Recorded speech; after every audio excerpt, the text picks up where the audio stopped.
Taking a stand against slavery, and I'm talking from work that I have been doing on a book called In Broad Daylight, but I am going to tie it to you, so wait for it.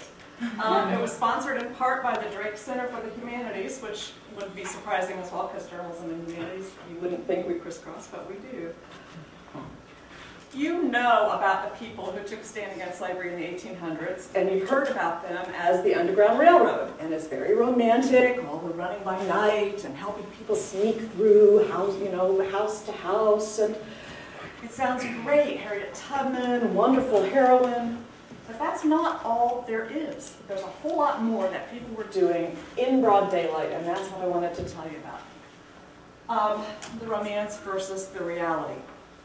After the Fugitive Slave Act of 1850 passed especially, federal marshals, federal cops came with the slave catchers that were coming up from particularly Kentucky, from states like Kentucky, Virginia, and deeper south, and they were helping slave catchers take people back to slavery that oftentimes had never been enslaved to begin with. Because the federal marshals were involved, there were huge penalties for the people who helped that I'm telling you about today. You could lose everything. You could lose your house. Huge fines were imposed. There were people still in the penitentiaries of the South after the Civil War who had been imprisoned in the first place for slave stealing. Whippings were common, and that's why this slide is up here. A young seminary student your age was caught in Nashville, Tennessee, speaking out against slavery, and this is what they did to him. They whipped a lot of people. They tarred and feathered people. They grabbed preachers out of their pulpits and ran them around on rails and drowned them. They hung people for speaking out and fighting against slavery in broad daylight, but people still did. We had in the North a lot of other things going on that were far from underground. If slave catchers were spotted, flyers would be printed and posted all over cities saying the slave catchers are in town, look out, there's kidnappers. There are newspaper articles constantly complaining about the kidnapping of free people and the taking south of free people. And you did not have to have dark skin to be picked. So-called white Negroes were grabbed, and they were regular, ordinary people. You and me could have been grabbed and taken and sold into slavery as people who were mulatto, so-called. The first actual rescuer I want to tell you about is a little girl named Amanda Hyde. She was 14 when one morning in northern Ohio, a group of slave catchers and 2 federal marshals burst into their house and started firing guns, because they said there was a fugitive slave there that they were going to catch. Well, they actually, in this particular case, were right. Addison White was hiding in the attic along with Amanda's father. This is a picture of him a bit older, Hyde. And Amanda ran for help. And one of the federal marshals, and I've got my script primarily to read off names to you, John Elliott, aimed his gun at her and told her 3 times that if she didn't stop, he was going to kill her. And she still ran for help. She brought back 30 people from nearby Mechanicsburg, Ohio. They brought guns and pistols, they brought pitchforks, they brought shovels, and the leader of that group pulled a pocket watch out and gave the slave catchers and their marshals 5 minutes to get out of town. The marshals left, but they came back later, and they had by then a warrant to arrest Mr. Hyde for hiding the slaves. And he helped 551 slaves over his lifetime to escape. But they came back with a warrant for him. He wasn't there, but her college-age brother was with a couple of his friends. They grabbed those 3 college kids, and they arrested them, and they took off with them. And they made a run for Cincinnati, where there was this a judge that was sympathetic. This called for going through 3 counties and getting to Dayton, Ohio, and taking a train south. By the time they got where they were going, listen to the people who were following along and trying to stop this from happening. Now we're talking about not a 14-year-old girl, but people with positions in small cities who had a lot to lose. And these people were all involved in trying to stop the federal marshal from taking people he was arresting.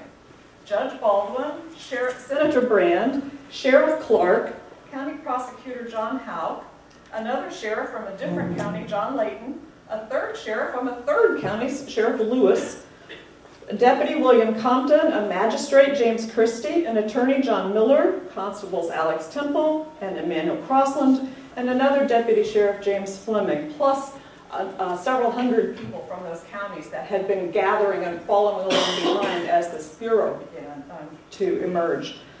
This was a huge cause to celebrate all across the country because so many people were involved in this daytime resistance to the federal law and the federal marshals and slave catching.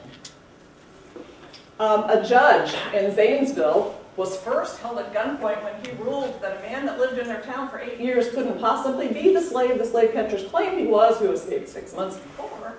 See, the slave catchers would just pick anybody and point them out and say, well, that's an escaped slave. There's an escaped slave right there. And they would take them. And a lot of places let him get away with it, but Judge Baldwin didn't. And unfortunately, they held him at gunpoint in his courtroom and kidnapped the man. So the judge led a break-in to the city's arsenal and gave weapons out to anybody that would help him and got a huge melee going in Zanesville, Ohio to get that man back, the resident who was being kidnapped. He stopped it in the middle of the day with help. Down in Cincinnati, a turnip farmer rescued several families that he found on a Thursday night, all bedraggled and beat up. He said he felt so sad for them. And we think the Underground Railroad was a big secret. He knew right who to take them to. And by Friday morning, they were halfway to Detroit, where they could get across into Canada with safety. But later, along come the slave catchers. The newspaper stories are hilarious. They're so unsympathetic. With Bowie knives in their pockets and revolvers in their hats, along come these slave catchers on Saturday, quite late, hot and heavy, the bloodhounds in quest of their prey. First, they went to the house that they'd heard by rumor that the slaves might be hiding in. Obviously false, since the slaves were halfway to Detroit. And they go in there, and they start beating up on this fellow who lives there. He's a disabled man. He beats them off with his cane and makes a hell of a racket, and the housewives in the neighboring area, just all around that part of the city, they hear it. And they're upset, and they see who it is. It's slave catchers and the federal government, and they come out and run them off. And then the newspaper said they brought shovels, tongs, the kind for fireplaces, I guess, washboards, and rolling pins. And they just beat up on the posse and their horses. They scared the horses with the washboards and ran them off. Another rescue in broad daylight.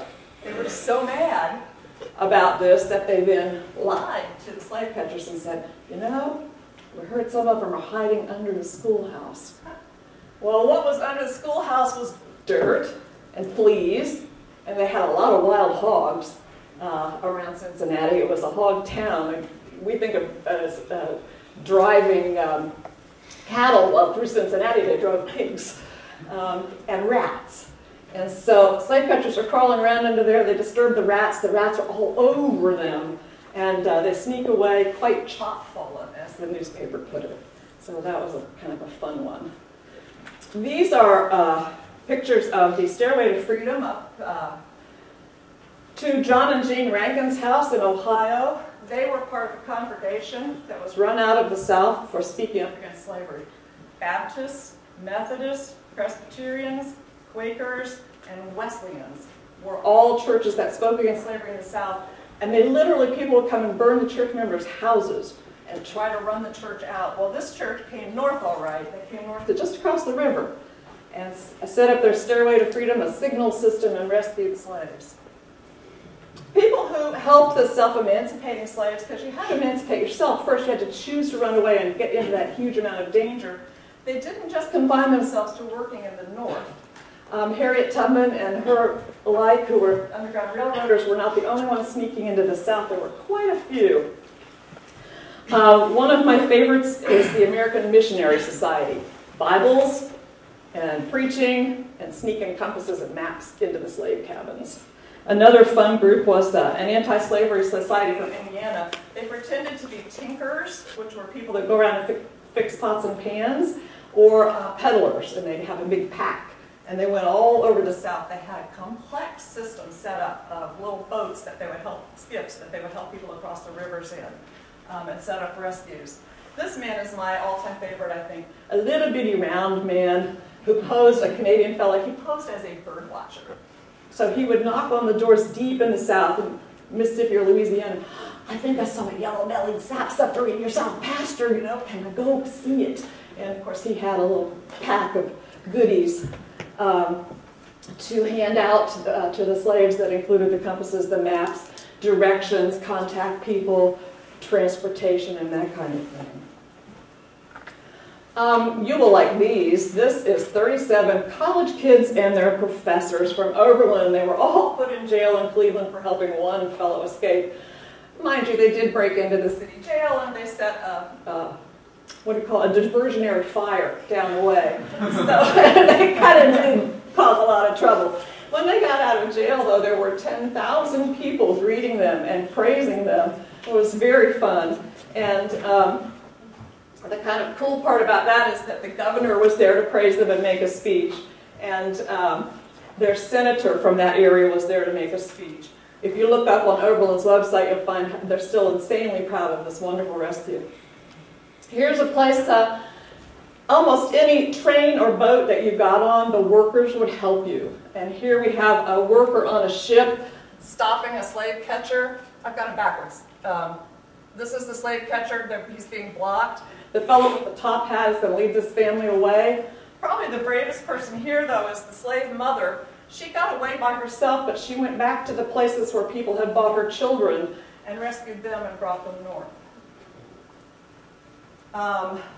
A newspaper reporter, a starter reporter at a business place, he not only rescued some fugitive slaves or gave them a place to stay, he put them in the newspaper office. He went to jail. There's kind of quite a riot when he was taken to jail and a parade when he was released 20 days later. So what did it take? What did it take to make this happen, this taking a stand against slavery? It took individuals of conscience, anybody who looked at it and realized this is just wrong. And it also took some activism. The young Frederick Douglass here and an activist group. So it took groups. They needed to have some groups to go be activists with. But we still have slavery, and in its way it's kind of worse now because we don't see it. It's so invisible.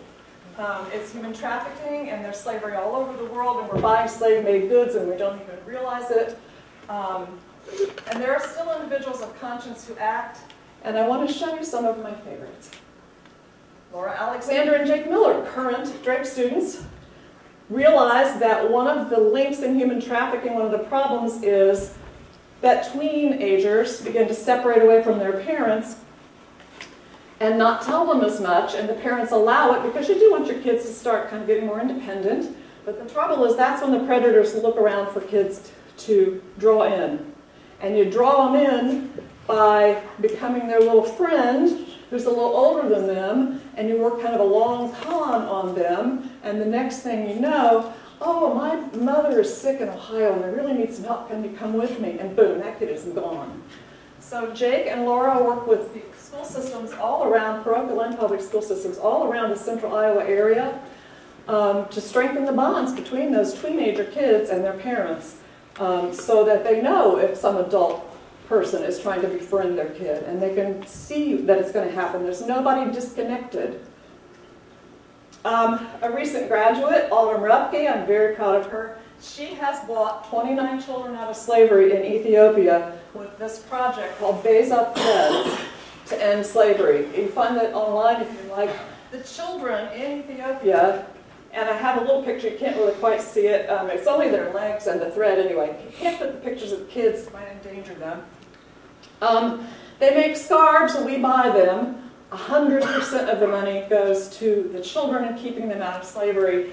And so far 29 kids owe their freedom over there to Autumn Rupke, which is pretty awesome, another Drake student.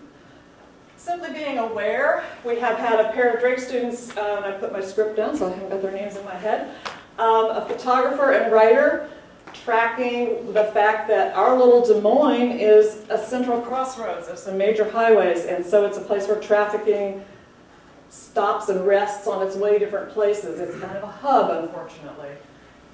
We get a good piece of writing, we get wonderful photography, we get what do you do when you see it happen, now that you know what to look for.